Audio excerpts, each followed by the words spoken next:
chances, I just kind of remind them that we've been in this situation a lot. And so everybody take a deep breath.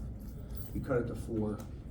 We gave up 2 offensive rebounds. It was more or less just calming them down. You know, you have Jamie out there, you have Deshaun out there. You know, you have 2 freshmen. Just making sure they understood that we've been in this situation before and take a deep breath. It's okay. How about what Deshaun gave you coming off the bench now? Is he getting more comfortable in that role? Yeah, I mean, I find it comical. Everybody thinks starting matters. I mean, he played 41 minutes the other night against Ohio State, and he plays 31 minutes tonight. So just because your name doesn't get called is probably one of the most irrelevant things in basketball. And what does a win like this do It's huge. for the rest of the season? This was a huge win, man. I mean, you know, the Rutgers game was a tough loss at home. I thought we battled, we gave ourselves a chance on the road against Ohio State, and you know, to keep fighting. I've seen a lot of teams that have been through this that kind of just don't come out and fight, and these guys showed great heart. So I think for them, it's really important. And last thing, the free throw shooting after Ohio State, how much was that kind of emphasized in practice? You go 24. Yeah, we really haven't had much time to practice, so Yeah. I'll go to the line with Dante Scott every time at the end of the game. He missed 2 free throws. It's basketball. Sometimes it happens. Coach, do you have any injury updates on Maddie or Jordan? I have no updates on that. No, I have no idea.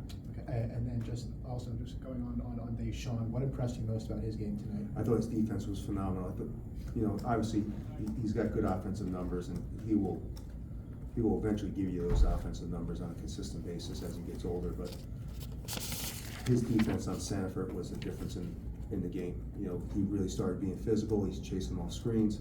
Sanford hit some tough 2s in the second half, but I thought he really did a good job of really staying on them, chasing them off. And I thought once they stopped getting easy 3s, that really changed. That just gave us a little bit more confidence.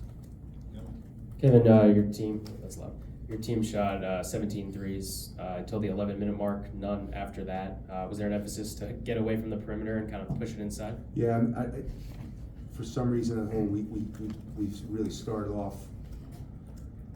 I don't want to use the word lackadaisical. I think we've started off very timid at home for some reason, and we've settled for shots. And one of the biggest things for us at halftime, watching our offense and throughout the second half, was just reminding them that, you know, we are a little bit more athletic. Let's take advantage of driving. Let's take advantage of getting the basketball inside. I thought we did a good job of getting the ball inside to Dante, get the ball inside to Jew off pick and rolls. For some reason, we're just getting off to really lackadaisical starts at home. Not lackadaisical, just our defense is really good to start games at home, and our offense, I think, is just a little timid. And can you speak to the importance of Juju's play in the post and kind of getting that turnaround, that second half run? I can't say enough about Jew.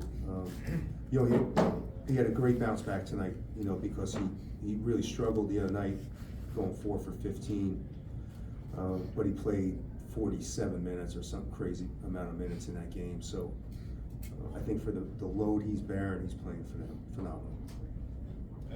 Kevin, in the first half, 8 turnovers, only 3 in the second half. How important was that flip? Yeah, again, our turnovers in the first half were kind of, we fumbled a pass, we fumbled 2 passes, we dribbled out of bounds. It's just, again, they come out and they're very focused defensively. I think for some reason, it just takes them a little time to get adjusted. It's been every home game all year. It hasn't just been recently. It was, you know, Coppin. It was UMBC. We did the same thing at home. It's these guys love playing at home, but it's just taking them a little time to relax on the offensive end and get into a rhythm. With the injuries to Jordan, Maddie, and Noah, do you have to squeeze more out the starters? Well, the bench just got shorter. No, I mean, we're gonna have to mix. You know, again, I'm gonna have to slide Jamie over to the power forward spot a little bit. We'll make it work. And that's one thing about this group. You know, Dante will go back to being the power forward, which he can. He's actually more comfortable. He plays better at that spot anyway. So, you know, this time of year, you just gotta figure it out. Peyton Sanford started off 3 for 3 from deep, and then was 0 for 6 the rest of the day. Was there an adjustment that was made with the game plan? I put Deshaun on him. So Deshaun took it personal to stop him, and he did a phenomenal job of understanding what we wanted to do. last one in front. Yeah, hi coach. You guys haven't really had back-to-back home games yet this year. Nope.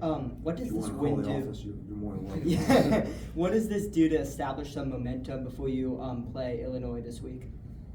To be honest with you, I'm just looking forward not to going home and pack. It's the first time since,